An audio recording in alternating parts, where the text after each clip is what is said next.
I was the type of trader who felt like they didn't need to know top-down analysis. I felt like if I was on one time frame and I was able to identify the structure of the market, I can identify when to enter a trade. Like everybody knows on here, I was wrong and I learned pretty fast. I need top-down analysis to really get those precise entries. This video is going to walk you through how I use top-down analysis to execute every position in the market, and how you can too. Like always, before we jump into this video, make sure you like, comment, and subscribe. Y'all already know the regimen. The more you interact, the more people I can reach, and the more people I can help. So just interact.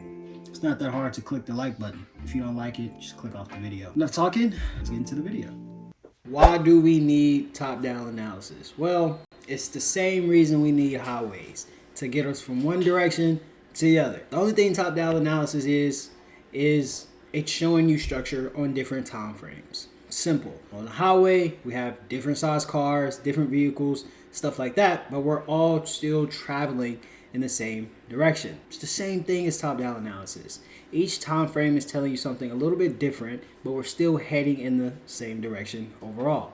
Now it's about how do we correlate each time frame to give us the most precise entry to execute on this position. Okay, so the best time frames to use top-down analysis are the daily, 4-hour, 1 hour, 30-minute, 15-minute, and the 5-minute time frame.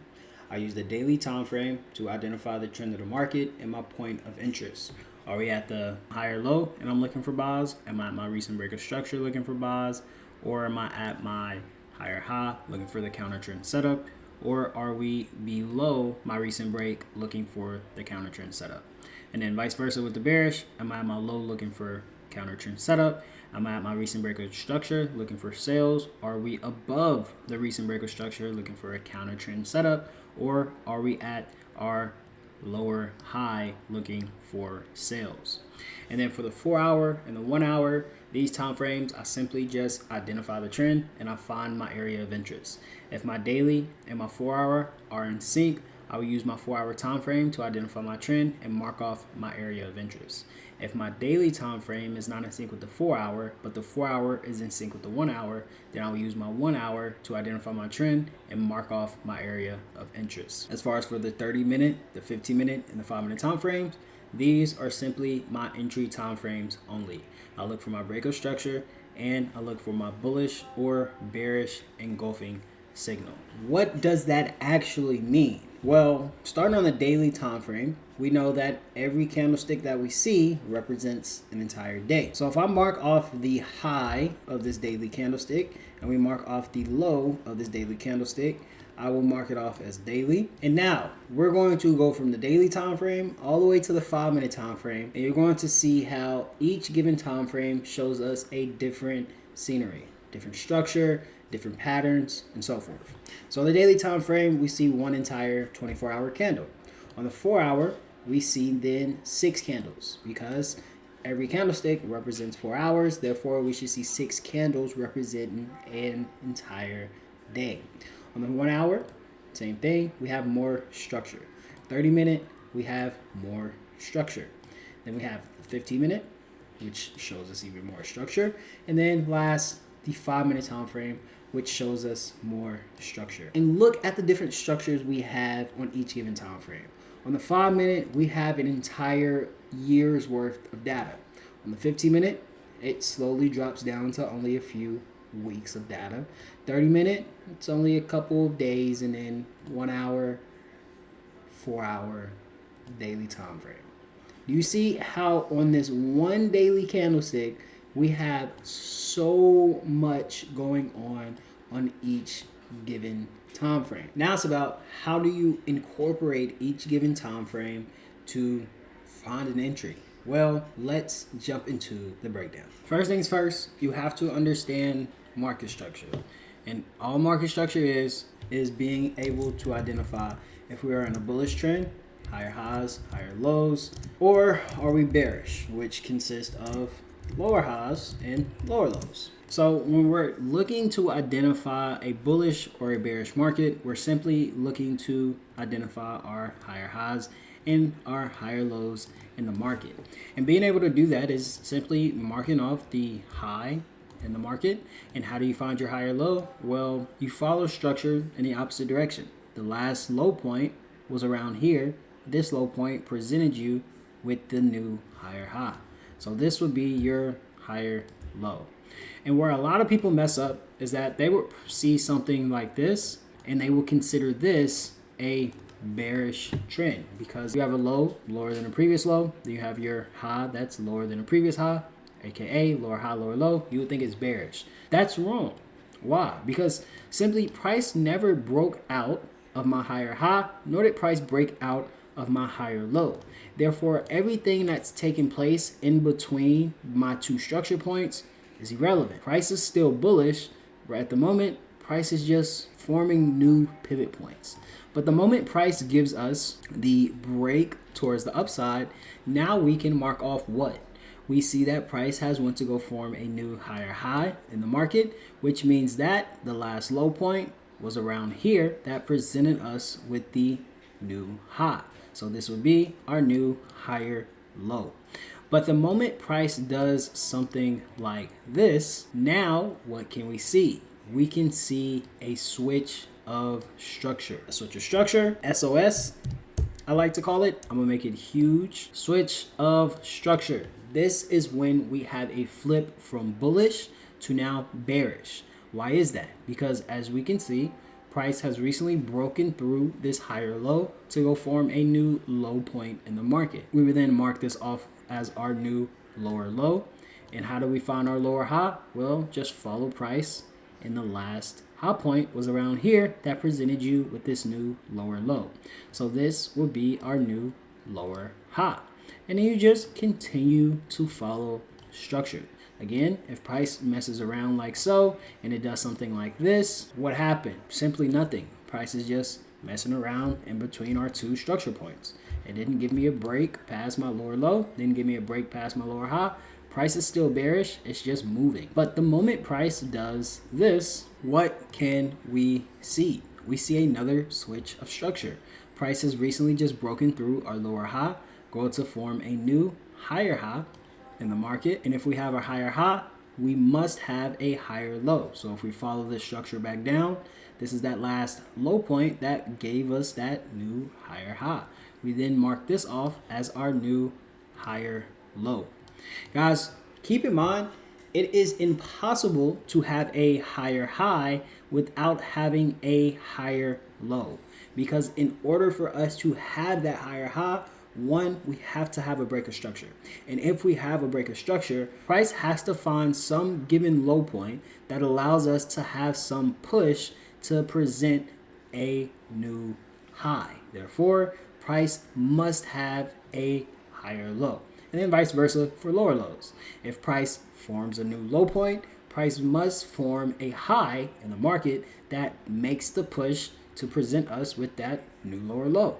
AKA, we must have a lower high. So now, since you have an idea of how to identify structure, you know how to mark off your higher highs and higher lows. You also know how to mark off your lower lows and lower highs. And you also know what a switch of structure means. A switch of structure is when price goes from a bullish to bearish trend to bullish. So if we're bullish and we get a break past our higher low going bearish, that's a switch of structure.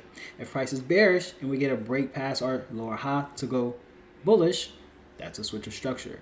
The moment price breaks past your higher low to form a lower low, you should mandatory think, hey, I am in a bearish trend because price just formed a lower low, and the only time I see lower lows is when I am bearish. And then when price gives you a break past your lower high to go form a new higher high, you should tell yourself, hey, I'm in a bullish trend, because the only time I see higher highs and higher lows in the market is when price is bullish. Okay, so now since we know how to do our market structure, let's move into our charts, aka our candlesticks, so we can identify the correct way to mark it off in the market. So now we're simply going to mark off market structure. What can I see?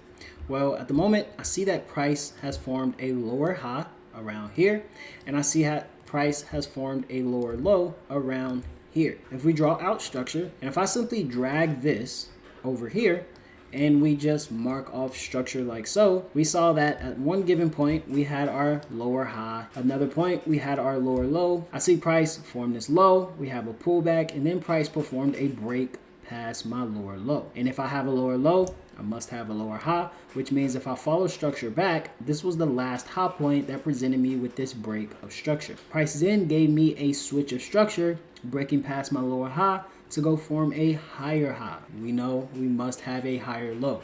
And the last low point that presented me with the break of structure happened to be around here, my previous lower low. Price then turned around and had another switch of structure, breaking past my higher low. We then put this as our new lower low. This changes to our lower high. Now we see that price is bearish. And another trick I want to show y'all is that when we're marking off this structure point, to make sure we have the correct structure overall, I don't know if y'all know, if you click this arrow right here, this shows you every format there is to use in the market to help you look at structure a little bit different. And again, shout out to FX Alex G. I got this example, what I'm about to share with you all, from him. Say if somebody's speaking to us and they say hello. In English is hello, in Spanish is hola, in Dutch is something else, and in French is something else, in Arabic is something else. But it's just different languages to still say hello, the same thing. And now in trading, these are just different formats to still show you the overall structure of the market. So no matter what, price is still bearish, right? No matter if I change my candlesticks to a line chart, it's bearish. If I change it to a high and low format, price is still bearish. If I change it to hollow candles, price is still bearish. Only thing that's taking place is we simply get to select different formats to tell us, hey, price is still bearish. We're still reading the same thing as anyone else. It's just in a different format. But I don't recommend using anything else besides our candlestick Japanese candles, because this is what you use to analyze the market, and it's just simply what I'm comfortable with using. But the tips and tricks, if you want to make sure you have the correct structure overall, because I know we all see people who like to mark off the wicks as the structure points, right? But if I go to this line chart and we look, we simply see that that's not correct. If I simply drag this down towards here, we'll drag this up towards there, and we go back towards the candlestick, we can see how now when the line is placed at the body of this candle, we now have the correct overall structure. Because say if price did something like this, and you had your wick marked off like so, you would believe price is still bearish. We're rejecting this lower high. You possibly would have found a short from this position and would have got stopped out looking confused. But if you would have had the correct area being at the body of those candles marked off, you would have saw price performed a break of structure, aka the switch of structure, going from bearish to now back bullish due to us breaking out of this lower high. Right? That's why it's really important to make sure you're marking off the correct structure overall, which is another reason why I always put my markings at the body of those candles.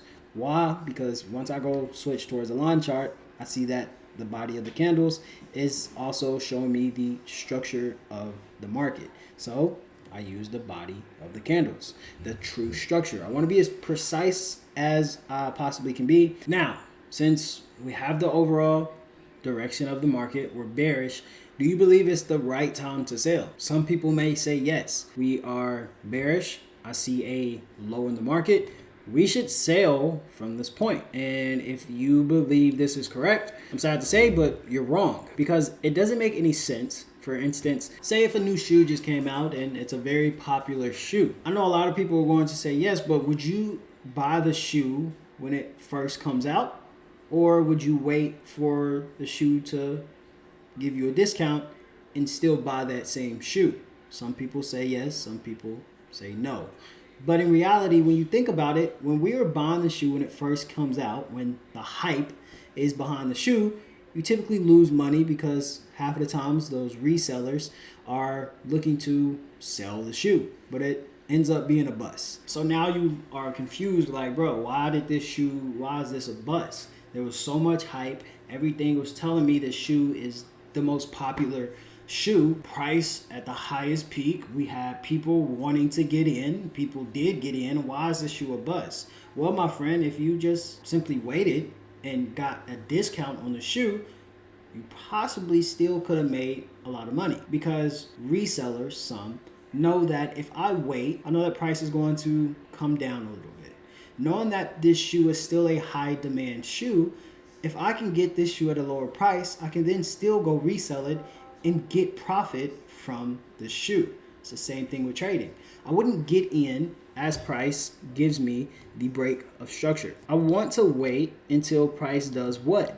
Gives me a discount, aka a pullback, so I can get in at the discounted price. And once I'm in, I can still enjoy the satisfaction of riding the wave or the hype behind the shoe. So now you know, okay, I need to wait for a pullback, wait for the discount. But the question is, where do I wait for this pullback to take place? And if I am waiting, where do I see an area where it can tap back into? Let's walk through it. So first things first, the way you find your area of interest, say if we were trending bearish, we just simply wait for the break of structure. So at the moment we saw that our lower low was here and we saw our lower high was around here. The moment price gave us this continuation breakout where we broke past this low to go make our new lower low here, we have our lower high being here because this was the last high point that presented us with the break of structure. My area of interest is just my last break of structure. So the moment price broke out of this low, this now becomes my area of interest. Why? Because before, this area was treated as support when price was above. But the moment price broke below this area of support, I can expect price to come back towards this area, treat it as a resistance, and then have the continuation towards the downside.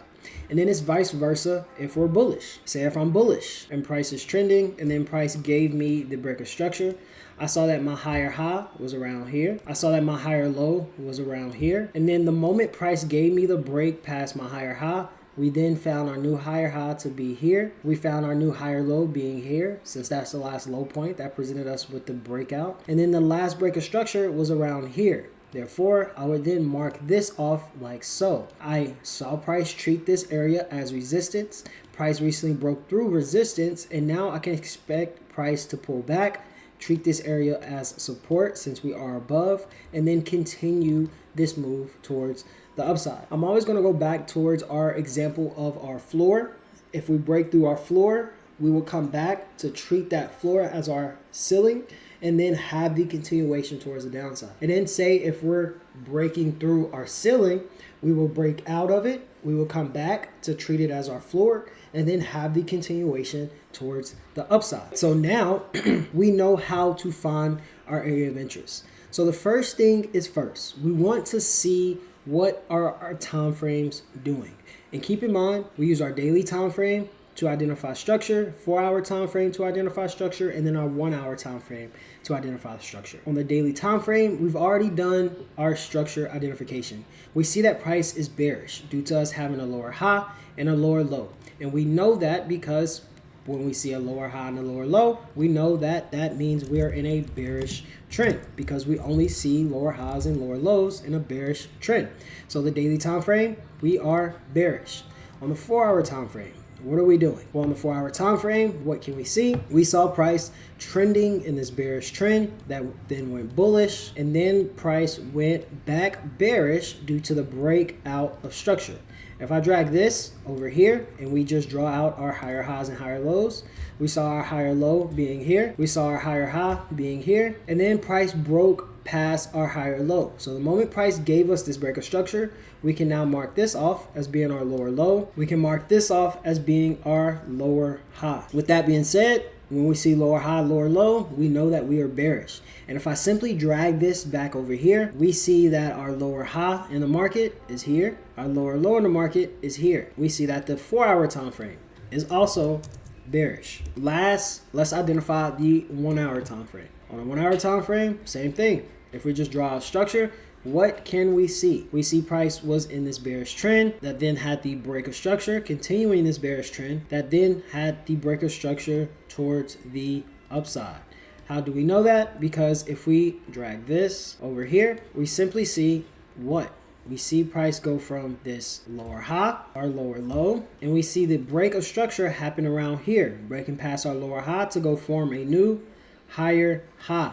And the moment we hear higher high, we should be thinking bullish, because the only time we have higher highs and higher lows is in a bullish trend. So now if I drag this back over here, we see what? Our higher high is here. We have our higher low being here, which means our 1 hour time frame is bullish. What do we have in play? We have our daily time frame saying bearish, our 4 hour time frame saying bearish, and our 1 hour time frame saying bullish. Keep in mind, the way I trade, I only look for 2 time frames to be in sync. So if I have my daily and my 4 hour time frame being in sync, I have the higher time frames telling me the overall move, meaning I am in the flow of the market type of trade. I'm looking to trade with the trend. I have my higher time frames telling me both bearish, which means I'm with the flow of the market. I'm not in a counter trend setup. I'm riding the wave. Therefore, I don't use my 1 hour time frame anymore. I can simply throw this out, and now I'm only using the daily, the 4 hour, my 15 minute, and my 30 minute time frame. Knowing that I am in a flow of the market trade, I no longer need my 1 hour time frame. Since we are out of sync, I can delete that. And now, since I know that the daily's bearish and my 4 hour bearish, and I'm looking for an area of interest to where I can take this trade off of, where my time frames are in sync, right? I know that the daily time frame has to perform the break and retest before it has the continuation, which also means I know that the 4 hour time frame also has to perform the break and retest before having that continuation. Once I identify my daily area of interest, I can then identify my 4 hour area of interest, and say if the daily time frame taps back into its area of interest and it's ready to go, I have to make sure my second time frame, whatever second time frame that's in sync, I need to make sure it performs the break and retest as well. If the daily performs the break and retest, but my 4 hour never has the retest of its area of interest, I simply do not trade.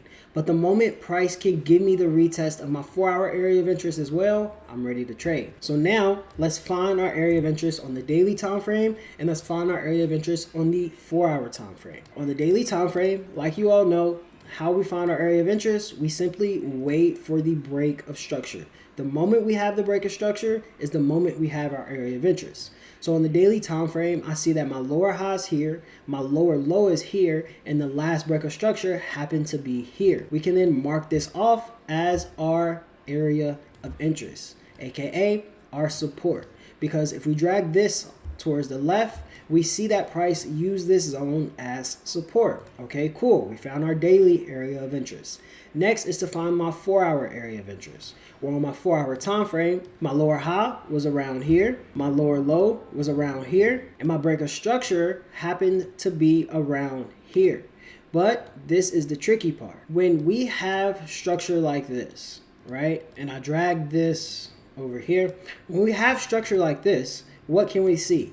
We see that the overall break of structure happened here, which gave us what? It gave us our lower high, and it gave us our lower low. So the last break of structure we would assume to be here. No. Why? Because this was the overall switch of structure that happened in the market, which allowed us to go from bullish to bearish. But the last break of structure inside of our overall trend happened to be here, because this was the last structure that got broken overall. Yes, we have the switch of structure happen here, but the last structure inside of our overall structure happened to be here. So this will be my last break of structure on the 4 hour time frame. And so if I drag this back over here like so, I can then mark off my 4 hour area of interest right here. And I always use the box tool so I can differentiate between my daily and my 4 hour zones. So now we have our daily area of interest. We have our 4 hour area of interest. What do we need to do now? Well, like we just talked about, I know that the daily has to perform the break and retest, and I know that the 4 hour has to perform the break and retest. Instead of me paying attention to the daily time frame, we know the daily time frame, it takes a longer time to develop. I'm going to pay attention to the 4 hour time frame since I know that both of these time frames are in sync. If my 4 hour time frame performs the retest of this zone, this will automatically allow me to have the daily retest of its own zone as well. So I'm not paying attention to the daily. As long as the 4 hour has the retest of its zone, the secondary time frame, I know my first time frame, the daily time frame, is automatically going to tap back into that zone. As I'm waiting for price to pull back towards this zone, say if I fast forward, right? We see price pull back into our zone.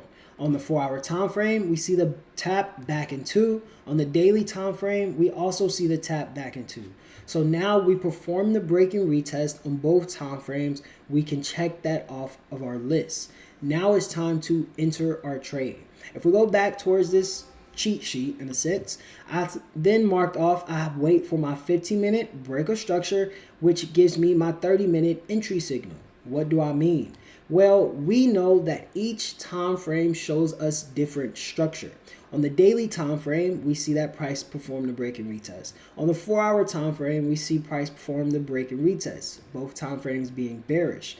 But in order for the 4 hour time frame to retrace back into this recent break of structure, this 15-minute time frame had to go from a bearish to bullish trend to allow our higher time frames to tap back into its zone. So if I just circle this off on the 4 hour, look what the 15-minute time frame did. The 15-minute time frame went from this bearish to bullish trend to allow our 4 hour in the daily time frame to tap back into our zone. This is what we want to see, because now in order for price to go back down on our higher time frames, such as the 4 hour and the daily time frame, what will we expect? Well, we would expect for price to go from this bullish trend to now bearish trend to allow my higher time frames to carry out this move. We know price went from bearish to bullish to form the retracement, so it would make sense for price to go from bullish back bearish, getting back in sync with our higher time frames to continue this move back down towards the downside. Now, since we know that, what's one more important thing? Well, we talked about if price is forming a break and retest, we want price to be where? Below this recent area that was treated as the floor. If price is above our area that was recently treated as our floor, aka support, we can expect price to push back down, treat this area as the floor again, and then have the continuation back towards the upside. Which it wouldn't make sense for us to try to take a sale when we're above our support zone, because price can easily find support again. Therefore, we want to wait until price gets back below on our lower time frames, our 4 hour area of interest and the daily area of interest, because now this allows us to see price not treat this area as our floor, but instead possibly treat this area as our resistance, and then carry out this entire move back towards the downside. So now knowing that, I simply want to wait for my 15-minute time frame to perform the switch of structure, the break of structure back bearish, so we can carry out this move. But most importantly, I want to see price get back below. Hold on, y'all. I'm gonna drag my 1 hour zone. I'm gonna drag the 1 hour zone over here a little bit more so we can see it, and I'm gonna drag my 4 hour zone over here a little bit more so we can see it. I'm gonna delete this lower high, I'm gonna delete this lower low, because we know that we are bearish on the daily and the 4 hour. So now on the 15-minute time frame, in order for us to have this continuation move back towards the downside, we know that the 15-minute time frame has to go from bullish to bearish. But most importantly, we have to be below my 4 hour area of interest and my daily area of interest, because if we just pay attention towards what goes on when we're above, we see price treat this 4-hour as support. We see price treat this daily as support and resistance. Support when we're above, resistance when we're below. So it only makes sense for us to wait for price to break back below both zones. So if I fast forward, let's see what happens. It's going to go a little bit slow, but I want y'all to see this in quote unquote real time, right? Even though it's a replay mode. So what can we see? We see that price is bullish. We see price right now, we have our higher low being here. We have our higher high being here, which means that price is simply not ready to go back towards the downside just yet. Because if it was, we would have saw price go from bullish to back bearish, getting in sync with our higher time frames to continue this move towards the downside. We know price went from bearish to bullish to form the retracement. I want to see price go from bullish to bearish to continue in my overall direction. So if we continue to fast forward and we continue to be patient, what happens? Boom. Price presented me with the first break of structure around here, going from our bullish to now back bearish on our lower time frames. But this isn't a time where we would look for entries. Yes, we have our lower high being here because this is the last low high point that presented us with the break of structure. Yes, we have our lower low being here. But if you pay attention, what is going on with price? Yes, we're below our 4-hour area of interest, but is it below that daily area of interest? No. Price is hovering above our daily area of interest. And what do we know? When price is above our daily zone, price treats this zone as support. So it would not make sense for us to take the trade just yet. We want to see price break back below this zone. So what do? We continue to be patient. Trading is a waiting game. Simply wait for the perfect or the most precise entry. And what happens? Boom. Price gives you the break of structure again. Not only do we have this continuation bearish trend, continuing our move back towards the downside, but now we see price is below my 4-hour zone, and I now see price break back underneath my daily area of interest. And the moment price broke back below on the 15-minute time frame, the moment price broke back below my daily area of interest, the moment price gave us the continuation break of structure, continuing this downwards trend, the moment we had this candle formed, I went towards the 30-minute time frame. And if you look at that, it left us with a beautiful bearish engulfing entry signal. If we go back towards the cheat sheet, I simply said wait for the 15-minute break of structure, and this leaves you with your entry signal. Look what happened. The 15-minute gave us that break of structure, and it left us with the 30-minute entry signal below our daily structure point. We found our entry, and since I'm using my secondary, if I go back towards the cheat sheet, since I'm using the second time frame for the last break and retest setup, I'm using my second time frame, aka the 4-hour time frame, for my take profit zone, targeting my recent lows, aka my support zone. And what happened? Price hit our targets with ease. Based off of us using a top-down analysis, we got the most precise entry, and it allowed us to get a 3.24% back in return, or a 3.4 RR in return. Amazing setup, amazing trade, and we simply caught this by using top-down analysis. By using top-down analysis, it allows us to get a bigger risk reward in return, and then it allows us to get the most precise entries. If you enjoyed this video, leave a comment down below, and if you want to see how I catch counter trend setups doing the same top-down analysis, leave a like, and again, a comment down below so I know that's something y'all want to see. But that's it for this video. I pray that you all enjoy. I pray that you all learn something and use this to your advantage. It works. It's not fugazi. This is how you get precise entries. This is how you find your entry zones. And if you use it correctly, this is how you become profitable. That's it for the video, and I'm going to catch y'all later. Deuces.